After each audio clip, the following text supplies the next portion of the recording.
Nessa nossa segunda videoaula sobre a Revolução Industrial, vamos ver como a sociedade se transformou com o advento das fábricas e da produção mecanizada. Com esse processo todo, vai se instalar uma nova sociedade. Essa nova sociedade, que vem do sistema de fábricas, que foi a consolidação do capitalismo como modo de produção, tem duas classes sociais básicas, não são as únicas, mas as duas principais. A primeira delas é a própria burguesia, que, como nós já vimos, né, vem lá da época dos burgos, as cidades medievais, mas que aqui se tornou a classe economicamente hegemônica, porque ela detém tudo, né? Ela tem as matérias-primas para produzir, as máquinas, as fábricas e o capital. Eles são donos de tudo isso. E, por outro lado, a gente tem os operários, que são os caras que não têm nada e vendem a sua força de trabalho. Os operários, trabalhadores, são chamados de proletários no capitalismo, né? Por quê? Porque a única coisa que eles têm de seu mesmo são seus filhos. E proletário vem de prole, que quer dizer filhos. Os burgueses não chamam os trabalhadores de proletários. Na verdade, esse termo proletários vai surgir das ideias que depois vão questionar o capitalismo como modo de produção e um modo de produção que explora essa força de trabalho.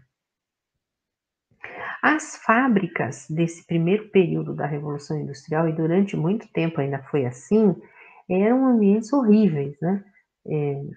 Quase sem iluminação, quase sem arejamento, eram muito sujos, né? Eram ambientes, na verdade, perigosos para a saúde dos trabalhadores e das trabalhadoras. É o que a gente chama hoje em dia de insalubre, né? Não tinham condições adequadas de trabalho. Aqui a imagem nos mostra bem isso. E naquela época, obviamente, os donos das fábricas não estavam nem um pouco preocupados com a saúde dos trabalhadores, até porque se um deixava de poder trabalhar, tinha outro que estava ali aguardando ter trabalho. E naquela época também as crianças trabalhavam, então não era necessário você ter adultos nesse processo.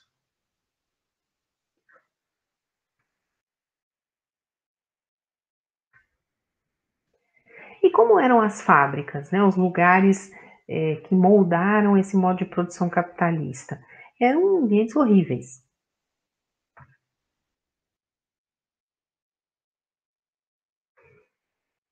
E como eram as fábricas, né, os elementos principais desse primeiro período do capitalismo? Eram ambientes horrorosos, né? Não tinha iluminação quase, a iluminação era muito ruim, as condições eram muito ruins, eram abafados, eram sujos demais, eram lugares perigosos para a saúde dos trabalhadores, né? O que a gente chama hoje em dia de insalubre. E, obviamente, os donos das fábricas não estavam nem um pouco preocupados com essa situação, porque se um trabalhador adoecesse, eles contratavam outro. Nessas fábricas, as jornadas eram de 14 até 18 horas por dia. Por quê? Porque não tinha uma legislação que protegia os direitos dos trabalhadores. Então, cada dono de fábrica agia conforme achava melhor para o seu empreendimento. Dentro desse intervalo de 14 a 18 horas, os trabalhadores só tinham 45 minutos de descanso. 15 para o almoço, 15 para um lanche à tarde e 15 para jantar. O que a gente sabe que é um tempo absolutamente pequeno, né, para dar conta da pessoa se alimentar e ainda descansar um pouco de uma jornada tão longa. Além disso, a cada pessoa corresponde uma tarefa. Então, o sujeito que fazia uma coisa não fazia a outra. E esse trabalho era extremamente repetitivo. Imagina você ficar 14, 18 horas fazendo exatamente a mesma coisa, né? E a remuneração, ou seja, os salários eram muito, muito baixos mesmo. Essas pessoas, esses trabalhadores das fábricas, além dos problemas financeiros que eles tinham por conta dos baixos salários, também estavam submetidos a castigos físicos, porque como não existia legislação trabalhista, os donos das fábricas se davam o direito de castigar fisicamente os trabalhadores que, de alguma forma, não produziam como eles queriam. As mulheres eram colocadas no trabalho nas fábricas com as mesmas condições dos homens, então era 14, 18 horas, 45 minutos de intervalo divididos em 3 tempos de 15, mas ganhavam salários menores.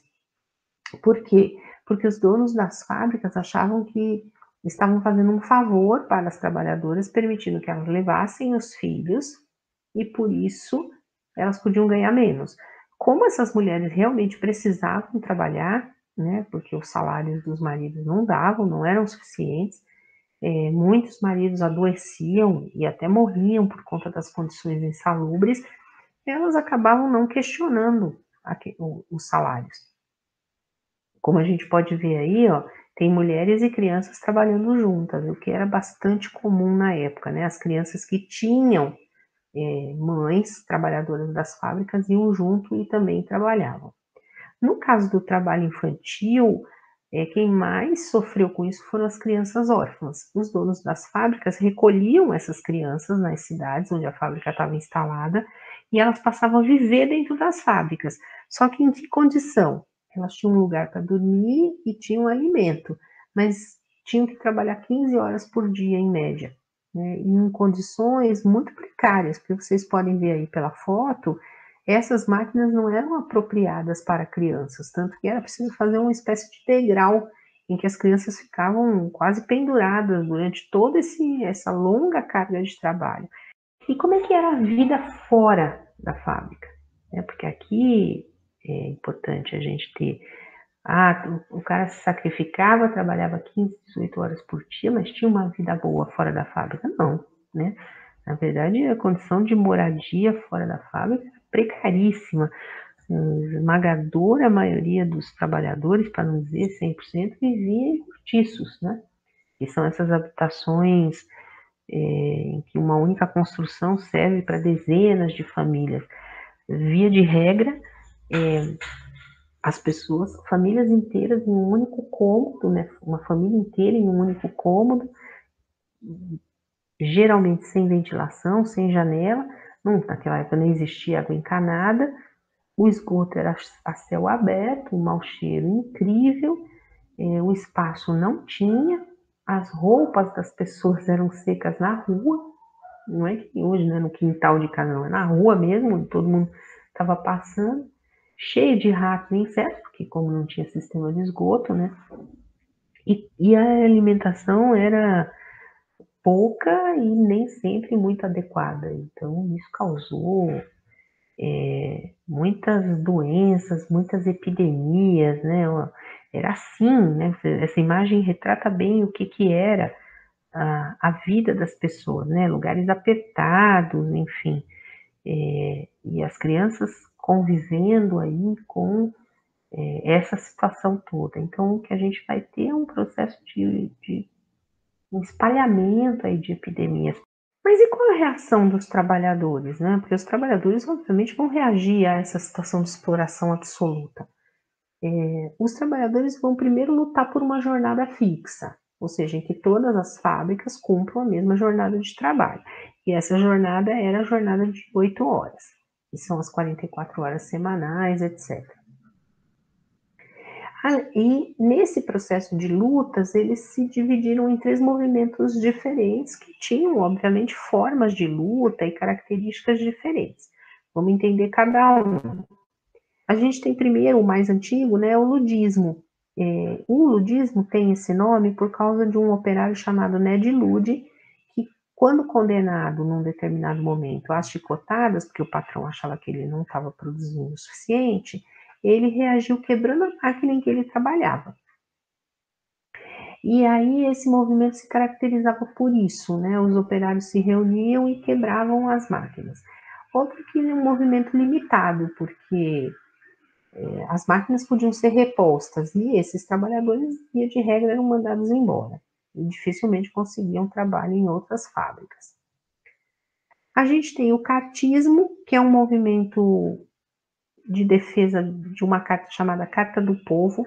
Essa carta foi escrita por 2 trabalhadores ingleses e enviada ao parlamento, e ela foi chamada de Carta do Povo porque ela reivindicava não só direitos trabalhistas, ela reivindicava direitos de cidadania.